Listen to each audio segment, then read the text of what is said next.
Hi everyone, welcome to the Numerology and the Astrology for May 6th, 2020. Wow, can you believe we've been in quarantine, or I've been in quarantine since March? It just seems like interesting. It just seems interesting. Fortunately, my day doesn't change a lot because I kind of, am a stay-at-home person anyway, but it has been really interesting. So anyway, today, if you add all these numbers together, you get the number 15. And if you add the 1 and the 5 together, you get the number 6. The number 6 is the number of Saint Hildegard. And she was a musician, and she was a nun, and she was a stained glass artist, and she was very contemplative, and she channeled things through that had a spiritual context through many different forms of art. And so while the number 6 is about artistic talent that wants to uplift and inspire, so you'll see a lot of musicians that have 6s in their numbers. And you'll also see people who are psychics and intuitives, because you have to have sort of a still contemplative center in order to be able to read other people, because if your center is off, then it's hard to read other people. It's hard to read other people anyway, but it's harder if you're off your own center. I know for myself, if my day suddenly cancels, what I tend to do is I go, I need to go meditate, or I need to get still, or I need to go inside. And, every 10 days or so, you come into this place where the universe says, okay, be still, and go into some music, and go into some introspection, and go meditate. And so today is one of those great days to reflect and review, and to look at your actions, and to notice if you are creating your own reality in a way that you like or in a way that you don't like. And this is a time when you are asked to look past your ego and attachments and recognize, as they say in Buddhism, all attachments cause suffering. In life, you have to learn to move on and let go. Your evolution is ahead of you, not behind you. It is a process of brain evolution to step beyond the familiar and move towards the unknown. All paths lead you to walk the path alone. No other person can take you there but you. Your path is unique to you. It is designed to unlock the dysfunction in your soul, your reality, and your mind. Others cannot walk it with you sometimes, because that unwinding that is necessary is not in alignment with their core and their karmic evolution. So embrace your path. Step on it. The first doorway to consciousness is self-love, but the second door is aloneness. No one can do it for you. You must be willing to walk your own path and discover the secrets to your own soul. That is why this number is called the Hermit number. It is where you must learn to sit with yourself, see the truth of what you have been in denial of, forgive yourself, and then move forward towards your future. If we look at the astrology today, the moon in Virgo opposes Mercury in Pisces early in the morning. Know that you can misuse your spiritual gifts if you're attached in any way. So all spiritual gifts, can be manipulated, and you can lose integrity if you do not stay true and in alignment, right? So take a look at where your attachments cause suffering, and notice that neediness feels icky and constrictive to others. Be open in your thinking. Recognize that others are not necessarily the direction that you are going to go. Honesty with the self is the only essential piece forward in progression. The moon trines Pluto. Emotions are activated and are one-sided. Just because you feel something does not mean others feel the same way. Use your energy to discover new places within you that you need to travel, and know that self-discovery will allow you to understand yourself better. The moon trines Jupiter and supports the desire to be philanthropic and place your focus on how to help this world. The moon goes into Libra and brings with it a desire for harmony. Recognize that being open to new people is a great way to expand and place your focus forwards rather than backwards. The moon in Libra trines Saturn in Aquarius, and recognize that what you experience is your responsibility. Do all things with great care and deliberation. There is a strong desire to get a good and responsible job right now, for obvious reasons. The moon in Libra trines Venus in Gemini. Discover how to be adaptable and courteous. Try to be as cheerful as possible and refuse to move towards those that want to argue and continue conflict or pull you into the past.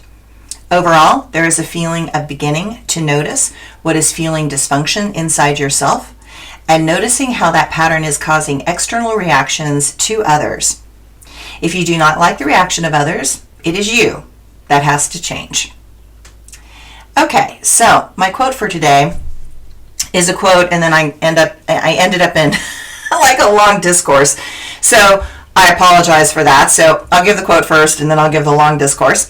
There is a sickness in the earth, and it is fear of loss. People fear losing what their mind wants. It is a youthful level of mental development that is designed to be matured through. But many get caught up in this level of attachment. They do not recognize that in life, you never really get what you want, and that level of the desire realm will constantly limit your development and progression. So how this came about for me was that, in life as you get older, and I'm almost 60 years old, it's like as you get older, you start to kind of look at things and you go, a lot of things didn't really turn out the way that you thought they were going to. And I'm not saying that they turned out bad, but they actually didn't turn out the way I was attached to them turning out or the outcome that I thought I was going for, right? So that's part of this lesson here, that you go for goals, which is terrific and wonderful, but then you actually have to allow whatever the universe unfolds in front of you as the path, rather than doggedly trying to go backwards into something that you didn't get. And so there's this kind of like whiny childishness that I notice that happens with people and myself, that is like, well, but I really thought I was going to, get to be a principal dancer with New York City Ballet, right? And it's like, well, that didn't happen, right? So, so that probably wasn't supposed to happen. And now I recognize absolutely clearly that there were very good reasons why that was not supposed to happen. And so hindsight, of course, is 20/20. So what I thought I'd do is I talk about these stages of brain evolution. And, I just think this is so critically important for people to start to understand that your brain is supposed to evolve. You're supposed to develop. I really understand that we have childish frozen parts from trauma that have gotten locked up. And so it's kind of like you're on a staircase, and it's a spiral staircase, and you jump a step. But what happens when you get older is all those steps that you jumped suddenly end up right in front of you, and you can't leap that far. So then you have to kind of go back down, and you have to evolve those places inside to another place. Kind of like when I was talking about the other day, my inner guide, kept saying, no, we're going to sit by the river. No, we're going to sit by the river. And I'm like, well, aren't we supposed to be doing something really important? And they're like, we're sitting by the river, right? So there are these places that we have to stop, sit, reflect, and review our decisions and our choices. And it's not about anybody else. It's always about ourselves. And so the first level of brain development is a level of childish narcissism.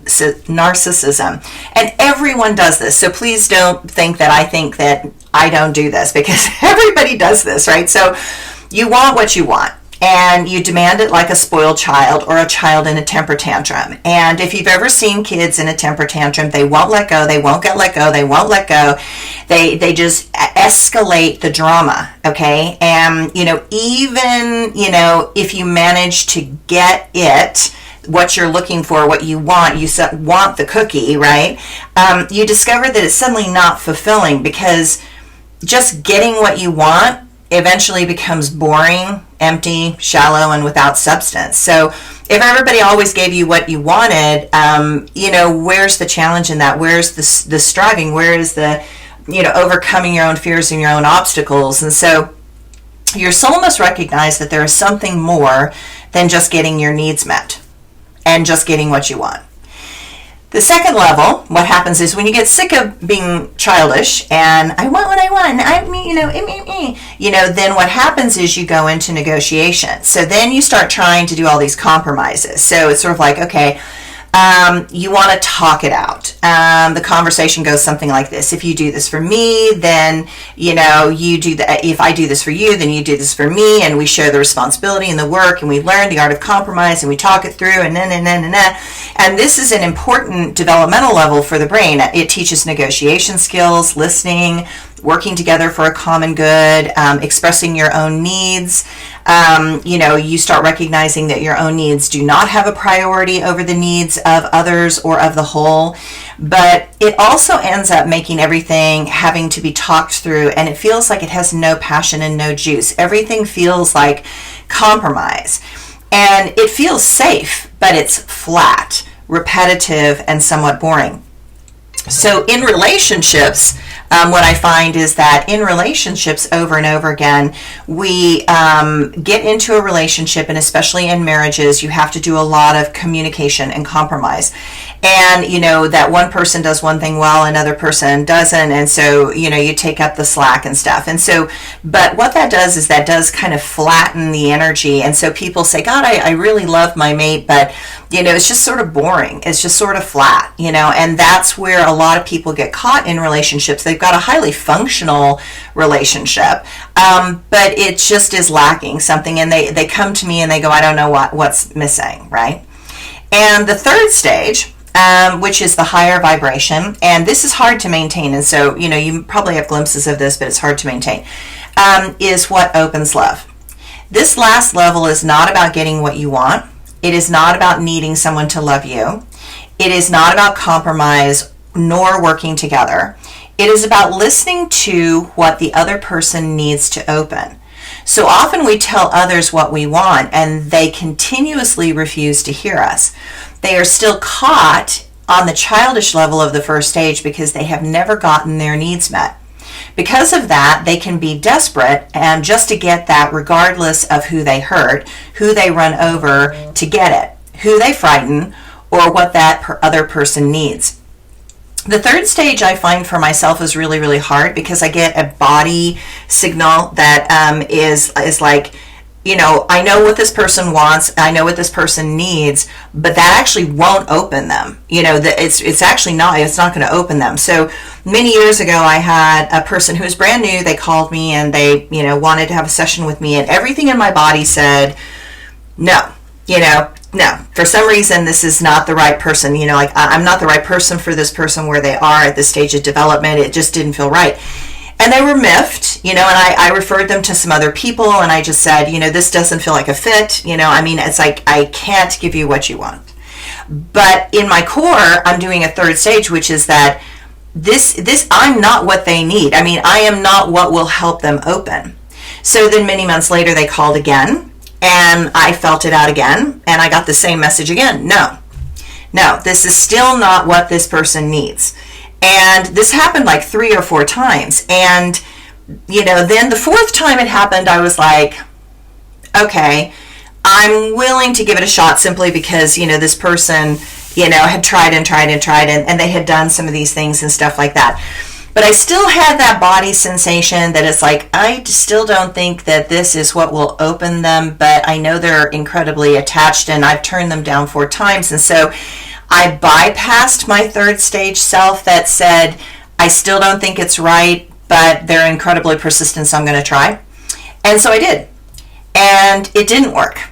It absolutely didn't work. And so it's again that place is like, you can't be something for everybody. I don't have all the tools that someone needs to open. And there are places where I definitely say, I am not the one. I am not the one. And I refer them over to something else because it doesn't align with me energetically, no matter how much the person wants it, right? So the third stage is about feeling past yourself, past the I, past the desire to work together, and into the level of what another actually needs to open fully. And like I said, I'm not everybody's answer. I'm not a savior. I am not an enlightened person, right? So it's sort of like most people never understand this third stage level at all, and that's because they cannot let go of what they want as an outcome. And I have learned in life that some people are afraid to walk the path alone, so they will not allow another to do just that. So, and you see a lot of gurus and teachers and psychics that they kind of hook people, and they try and hook them in and manipulate them and keep them in the space. And I go, that's not good karma. I mean, that's just, it's manipulative and it's deceptive. So one of the things you'll hear me say a lot is all people can learn a magical skill. Not everyone can use it with integrity. And I've seen great teachers start out with integrity and then fall out of integrity, right? So great teachers often cannot or do not want some people with them at certain times in their life. And that's why they disappear for years at a time. And myths and stories talk about great masters disappearing for days, weeks, months, years, and they return. They are more conscious and awake. Those teachers knew that they must discover something for themselves, and it has to be by themselves. And in those moments, they cannot carry another person. They do not want to be responsible for another person. They must walk their path alone. Many times in my life, I have had to let others completely go. I have had to honor them and love them by allowing them to walk their own path. And in truth, the paths that those people have had to walk for their karmic journey were clearly, in retrospect, completely not what my life or my purpose was about. And that doesn't mean I'm not being compassionate and caring. It actually means I'm being ruthlessly compassionate. And, again, but people think compassion is give me what I want. And I'm like, that is not what compassion is at all. So some paths are not yours to walk. Some paths were never designed for you in this lifetime. That is why the last stage, the third stage, is so significant. And you love them enough to let them go. You love and trust them enough to find their own way without you. You trust your own path more than you trust the path of another, because you know in your core that you cannot be someone you are not meant to be. You know that you cannot be a copy of another person, but you must be your authentic self. And you recognize that in your life. Your choices, your wounds, and your actions in this life are yours, and yours alone to evolve through. Each person's experience shows a particular pathway towards enlightenment. None of them are the same. All of them are unique, and no one has all the answers for another. Okay. So, a little story from a time with Don Americo Yabar. So, I remember a time when I was working with Don Americo Yabar in the Quechua shamanic practices, and we were all studying with him. And we were in southern Utah on a week-long retreat in the beautiful mountains. And during the lecture, there was a moment when such a glorious feeling overtook me. It was raining outside, and I knew that Don Americo was speaking, but I felt compelled to walk outside and stand in the rain like a child. It was a fabulous feeling to let the rain hit my face, and it was summer. The rain was cool but not cold, and the sun was still managing to shine through the mist of this small rainstorm. And then I felt compelled to go over to a small hill that was overlooking the tent where we were all sitting. And the sides of this tent were open so air could go through, and it kind of looked more like a pavilion. And as I got up to the hill and looked back at the tent where Don Americo was teaching, there was the perfect end of a rainbow touching exactly where Don Americo was standing as he was speaking. I got all excited. I called out from everybody to come to the hilltop with me and insisted that they stand up and get out of the tent and come to my vantage point. Sure enough, everyone got to see the rainbow was touching the tent right where Don Americo was standing. And he just smiled and said to me, "You can interrupt me anytime. Nature is filled with those magical moments.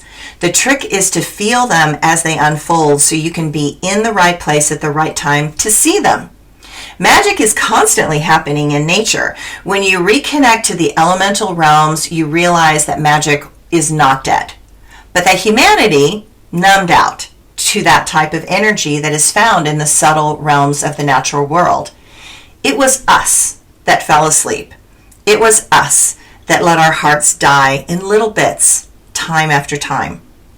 Today, what can you do to open that magical realm of the elementals? How can you discover the wonder and delight that surrounds you? Take some time. Listen to your heart. Follow the voices of the wind and the land. Be in stillness and learn to wait for that moment to show you something wonderful. Let the land reconnect you to what is really important. Thanks, everybody.